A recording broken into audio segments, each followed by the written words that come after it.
Welcome to Beyond the Spot, Decolonizing Healing One Brain at a Time. I am your host, Tracy Gantlin-Monroy, licensed professional counselor, spiritual healer, and the first Black female brain spotting trainer in the world. Today, we're going to slow down and hold space for a truth that lives in our bodies. Neurodivergence is not defiance. Let that settle. Let me say that again. Neurodivergence is not defiance. So many of us, especially in Black and Brown and immigrant families, were disciplined or dismissed, not for being disobedient, but for being different. Too many of us, especially those raised in immigrant households, Black households, brown households, were corrected, punished, or pathologized, not because we were wrong, but because we were different. And in systems that worship sameness, difference gets diagnosed. Neurodivergence, whether it shows up as ADHD, autism, sensory processing shifts, or learning differences, has a long racialized history of being misunderstood. Thank you for joining us today. Beyond the Spot, Decolonizing Healing One Brain at a Time, is a podcast that weaves, my first love, of course, Brainspotting, and somatic informed modalities with embodied healing, cultural consciousness, and real talk about trauma, resilience, and recovery. Hosted by Tracy Gantlin-Monroy, a licensed professional counselor, spiritual healer, and the first Black female brain spotting trainer in the world. Each episode dares to dismantle mental health myths, uplift lived experiences, and restore collective wisdom. One conversation at a time. Beyond the Spot podcast is for educational purposes and is not therapy. Please reach out to licensed medical and mental health professionals. Thank you.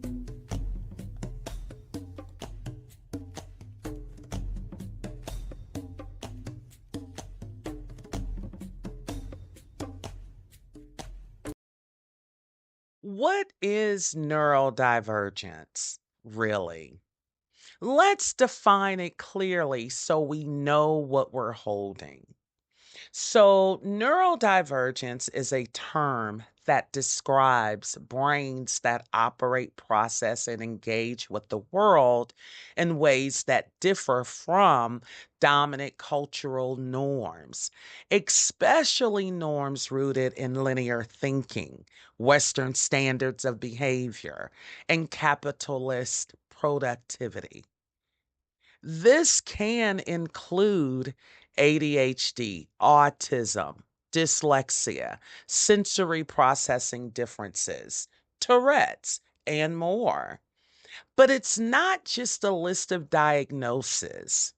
It's actually a framework that says there is no one right way to be a mind, a body, or a self. The term neurodivergence was coined by sociologist Judy Singer in the 1990s. The term neurodivergent was intended to push back on medicalized deficit models, if you will. It reclaims difference as natural variation, not pathology. But we have to be honest here. That reclamation hasn't reached everyone. especially not Black and Brown communities, i.e., the reason I'm having this conversation.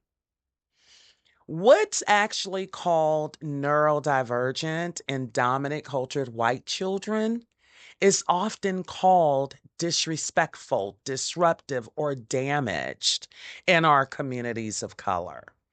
So, in this episode, we're going to explore how the continuum of ADHD to autism. When I'm saying ADHD, I'm talking about attention deficit hyperactivity disorder, that I would much rather prefer phenomenon instead of disorder. So, we're talking about that continuum of ADHD to autism and how it shows up in communities of color, and how even brain spotting offers a liberation perspective or liberatory path to healing that doesn't force us to conform. Like, for those of you who don't know, there is a reason that you experience brain spotting oozing through my pores, coming out of my mouth, impacting my orientation even as a clinician. Have you ever heard when you find something that works, why try to fix that in which is not broken? As a licensed clinician, brain spotting speaks that for me because brain spotting has supported my organization of my orientation as a clinician with more specificity, with greater measurable outcomes. I just hadn't found a modality or a theory or a way of positionality that has given me that. And brain spotting opened doors to other modalities such as somatic experiencing and internal family systems. Like, so I am a brain spotting girl at the root. And so that's why it comes out of my mouth. I actually received and experienced a huge healing during a brain spotting training. So I'm just saying. And I have witnessed over the years the impact that my orientation has had on clients and patients. And I'll tell you something interesting about me as a clinician. I find that if someone is challenged by or dealing with or walking with or has the manifestations of um, anxiety and depression, which are the two most common phenomenons in our society, like, I'm probably not your girl. I am steeped in, fascinated by, curious around those clients and patients who have been unsuccessful otherwise with other clinicians.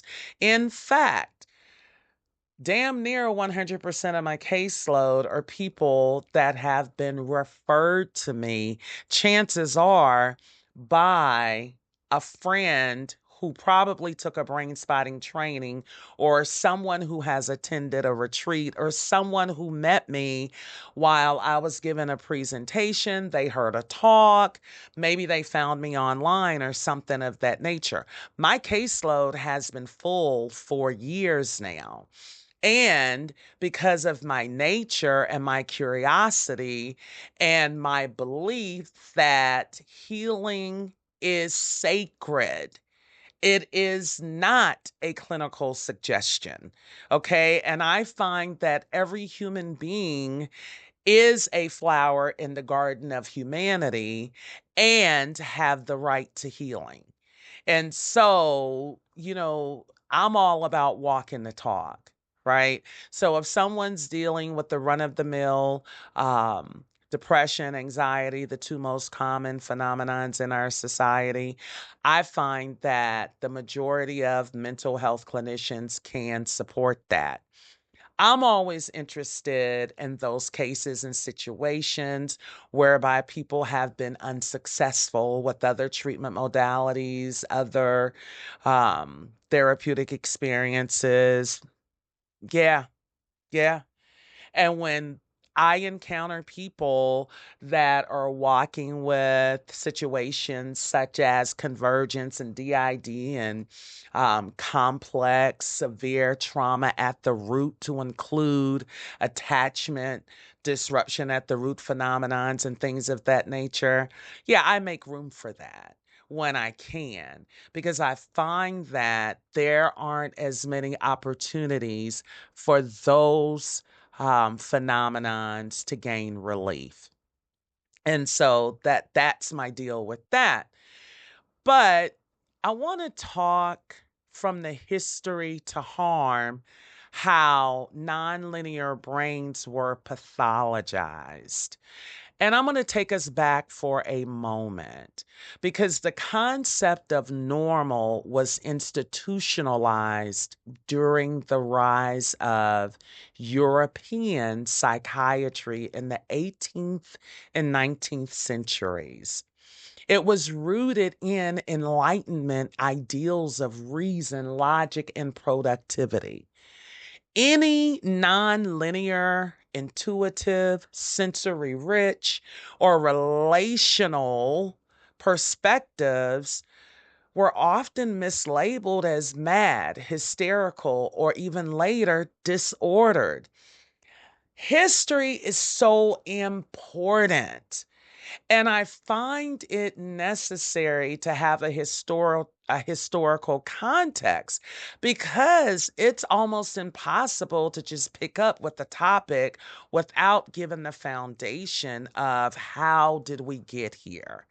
And so when it comes to neurodivergence, I find it not robbery to offer a slight foundational history so that we can all travel together through this episode. Okay? And so, with that in and of itself, that began the framework that would later become the DSM. Okay? And the DSM is the diagnostic, I guess I should say,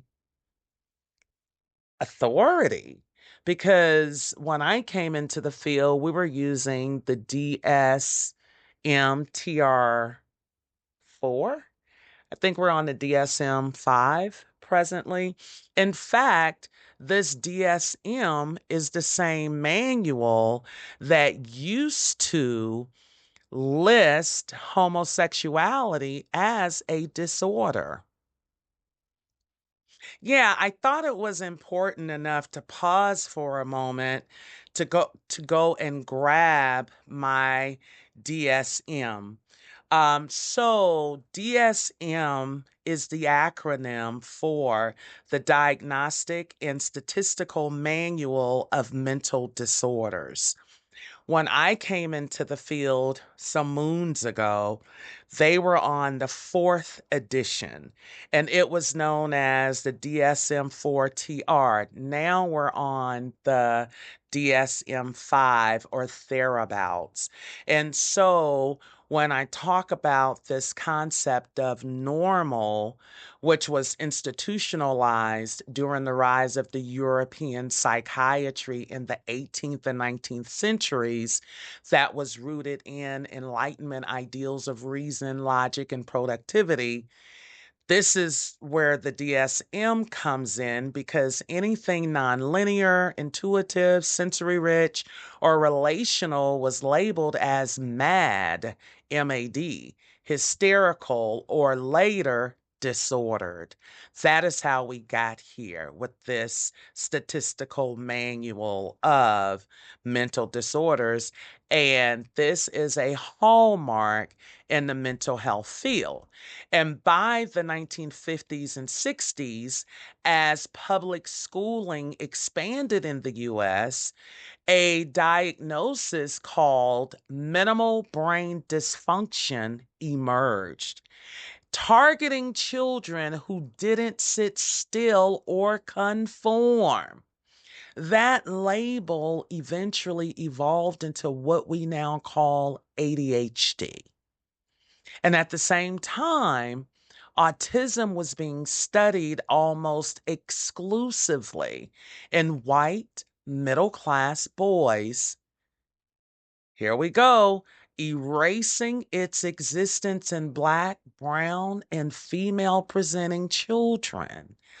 Now, I know for those of y'all who really don't know me and who really don't understand when you hear language such as representation matters, the fact of the matter is, I am a Black-bodied woman.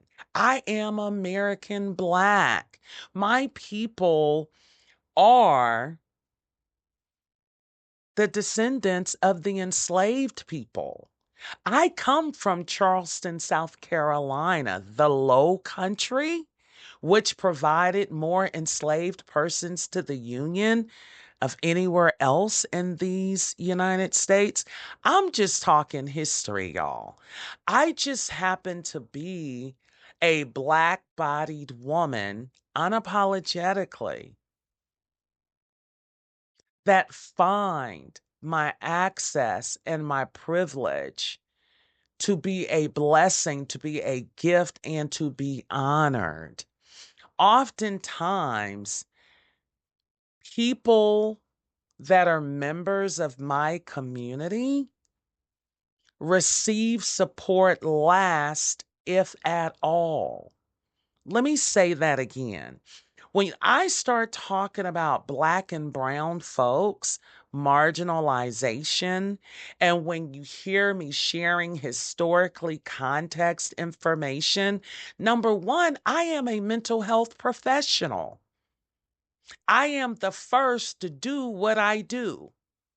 When we talk about mental health and how the world and history evolves, there is a reason I reference Dr. David Grand, the founder and developer of Brainspotting, as my boogaloo, as my mentor. Number one, I understand the grace of that man who invited me to be in, let me say that again, who invited me, who I didn't ask, who I did not perform for.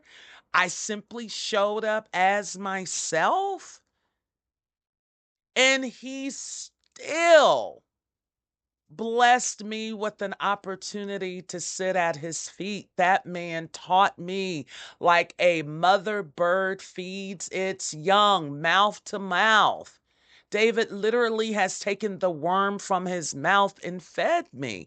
This is my second career, y'all. When I got with David, like I can't even quantify or measure the difference in my knowing. Let me not even talk about the fact that I've been to Poland this year studying with Dr. Demir.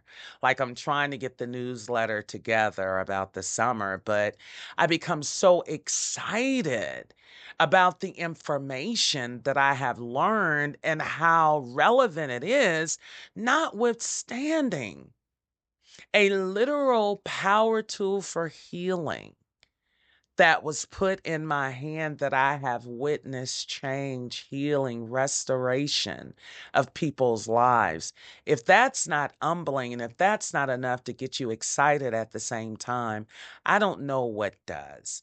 And so, yes, I'm talking about Black and brown communities around this whole idea of neurodivergence because historically, it was disproportionately applied in a way to dominant cultured white middle class boys.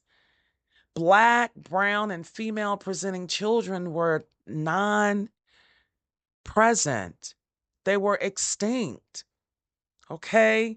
And that doesn't mean that we didn't have marginalized children showing the symptomatic or the behaviors that we've come to learn are neurodiverse or neurodivergence or ADHD, autism, and the like. Okay.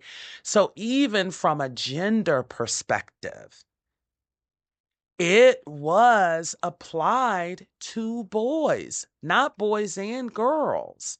So even when we talk about marginalization from a gender perspective, and that when all of this minimal brain dysfunction was emerging, and how there was a preferred group that received the attention, the support, and the treatment.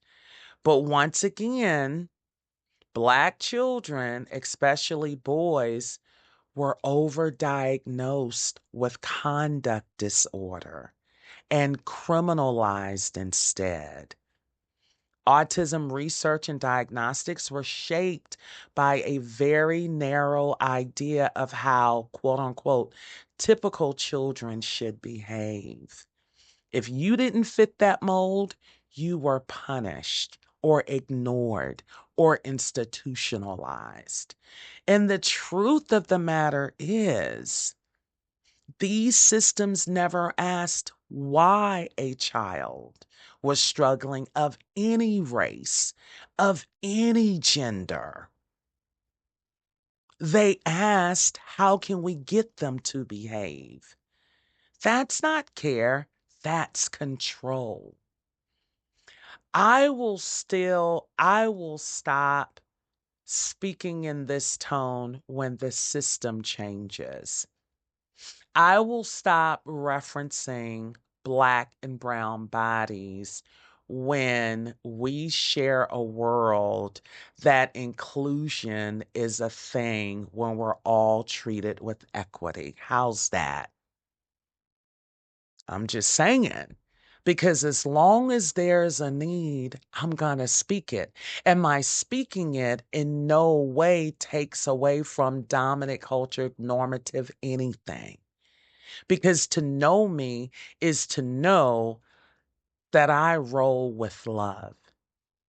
And that's real talk. But yeah, it's got to be the squeaky wheel getting the oil right now. And thank you for my counterparts who are white-bodied people that support me, who stand with me. And when someone throw a rock at me, y'all be throwing bricks at them. Thank you for that. I appreciate that because y'all know what it is. Y'all know who I am. But I think sometimes when you have a voice and you're out there, people oftentimes make assumptions about who they think you are absent systems.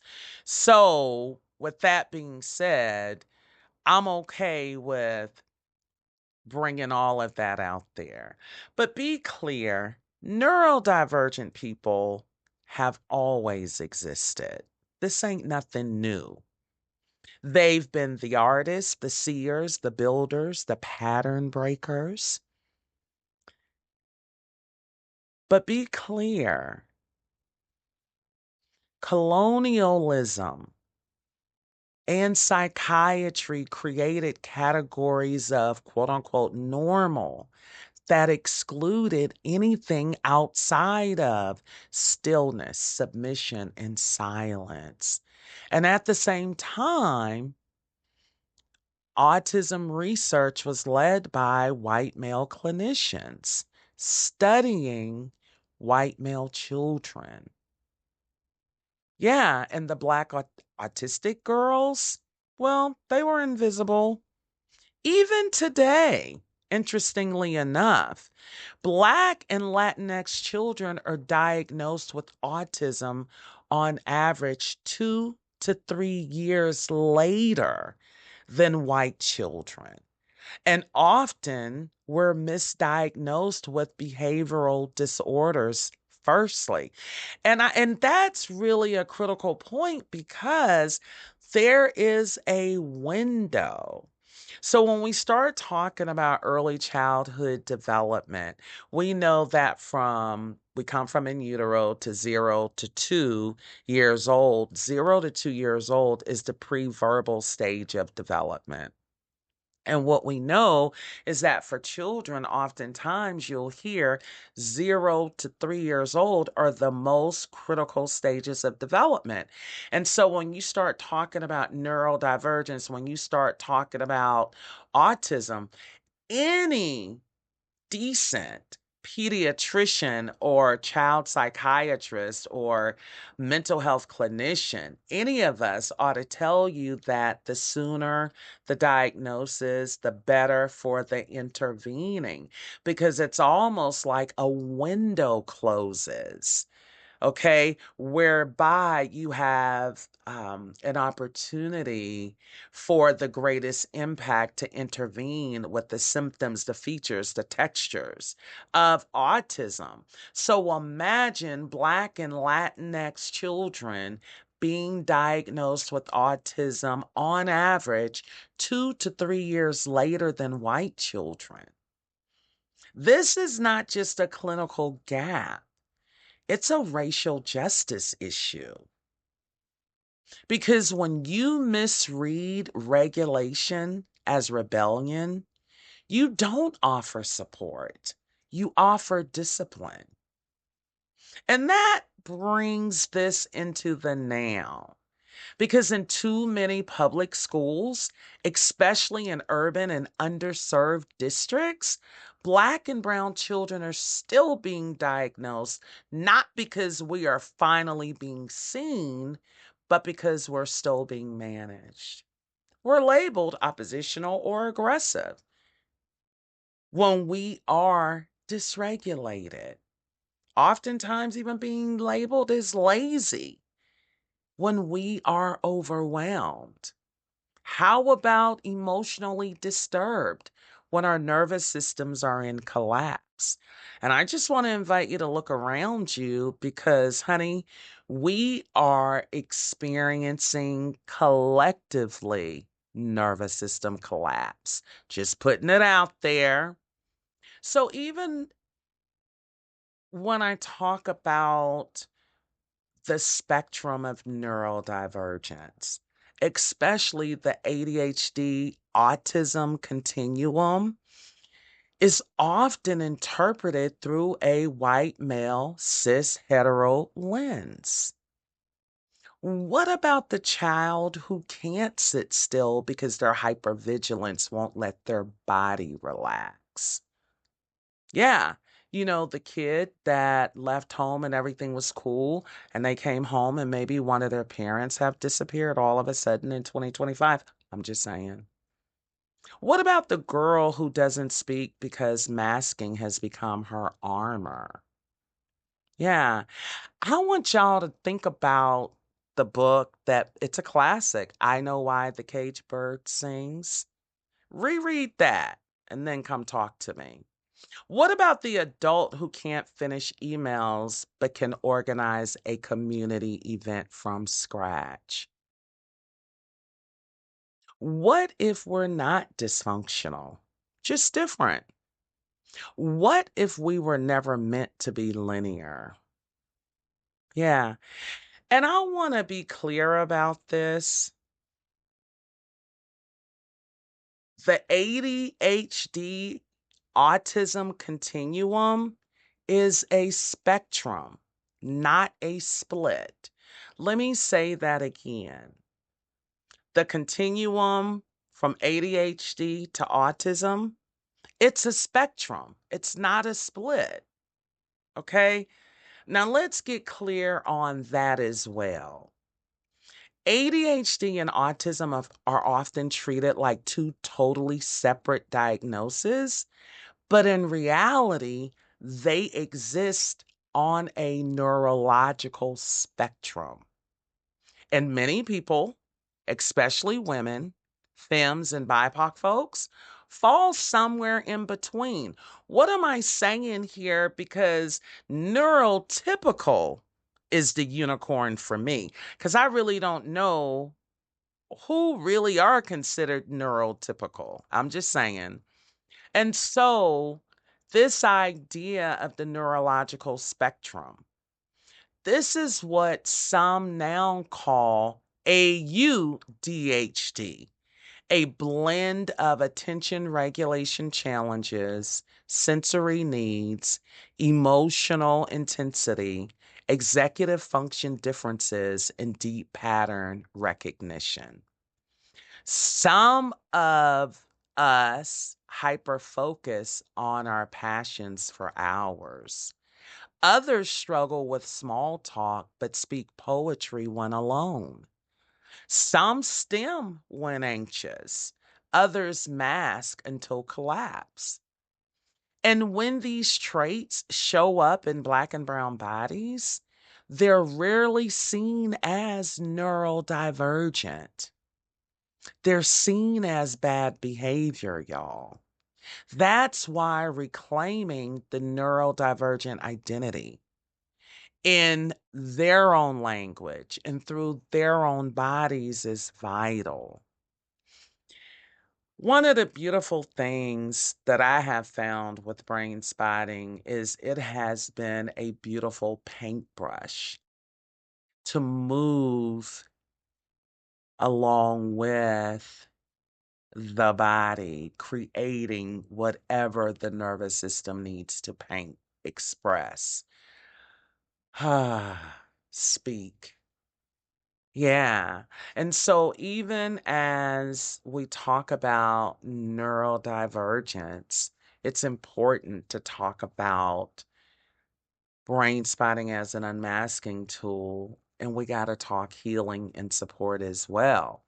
Because brain spotting offers something that traditional clinical spaces rarely do. And that is the nonverbal, nonlinear access to healing, y'all. Brain spotting isn't a tool of behavior correction. It's a practice of deep witnessing. You hear me say that all the time because I believe it, I witness it, I see it. It doesn't ask for eye contact in brain spotting. It doesn't require articulation. We don't even demand a story. Brain spotting doesn't assume a singular truth, and we don't require performance. Instead, brain spotting asserts, let's follow your gaze. Let's notice what arises. Let's trust that what's stuck can move without force. Yeah, because with brain spotting, we trust every client to heal themselves. For neurodivergent folks, especially those who've been gaslit, silenced, or over therapized, this is a form of spiritual justice. But sometimes the deepest healing doesn't sound like words. It sounds like breath.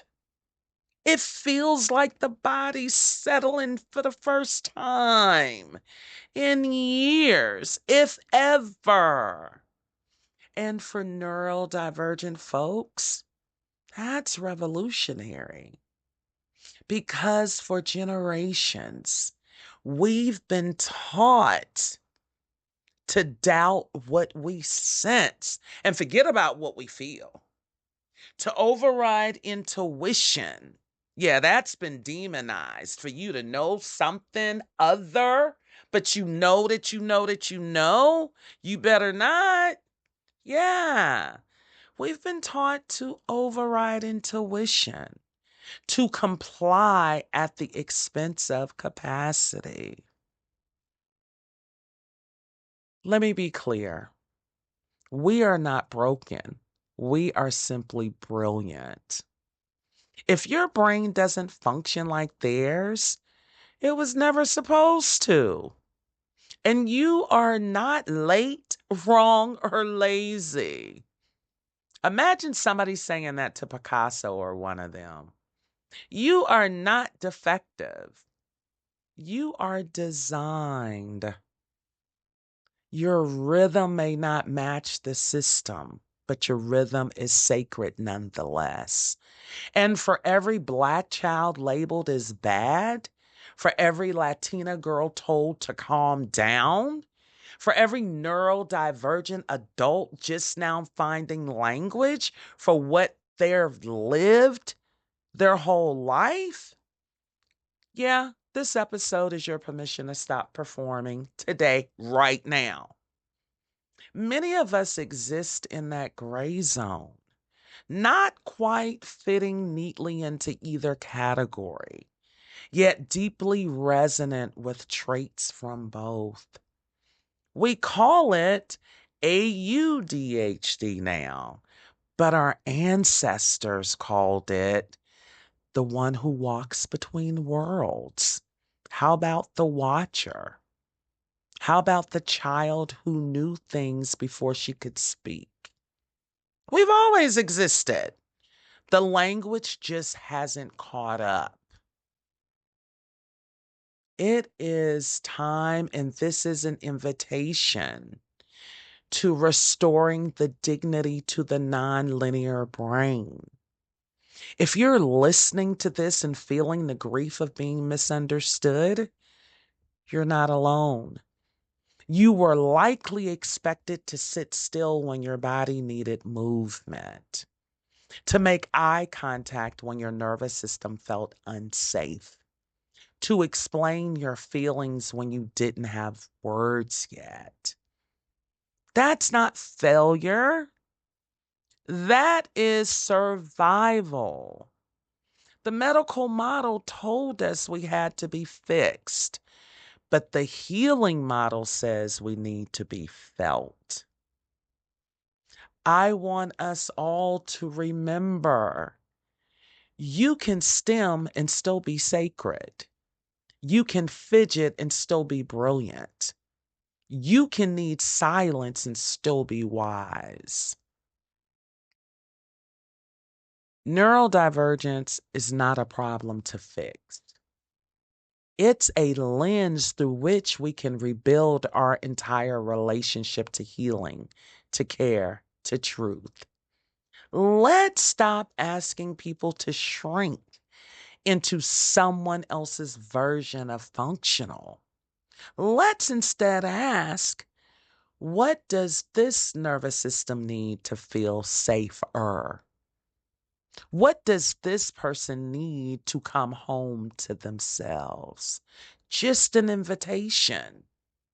This episode is an offering to every child, every adult, every healer who has ever wondered, why doesn't my brain work like theirs? It's not supposed to. And it's time the world caught up to the genius you carry. If today's episode resonated with your nervous system or your spirit, share it with someone who's still masking to survive.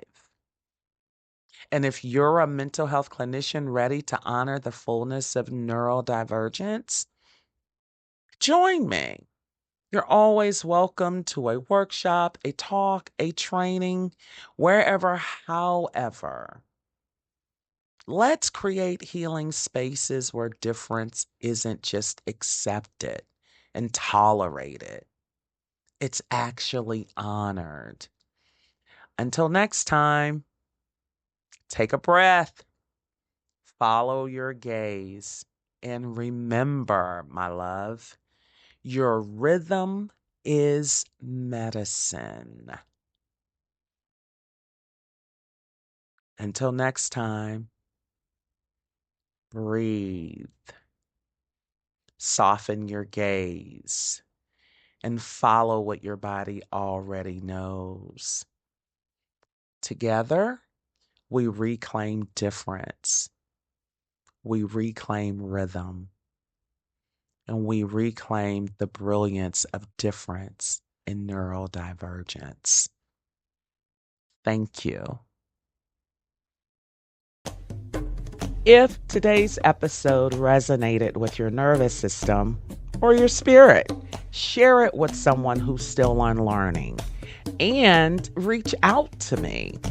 My website is gracecommunitycounseling.com. You can reach me on Instagram at Monroy LPC. That is MONROY LPC. Also, I have offerings from retreats to Brainspotting trainings to workshops, you name it. And I am also a speaker. So if you ever need a speaker with my skill set,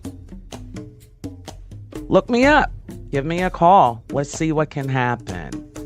And absolutely for you clinicians and adjacent body healers, feel free to reach out and attend a Brainspotting training. We have trainings all the time.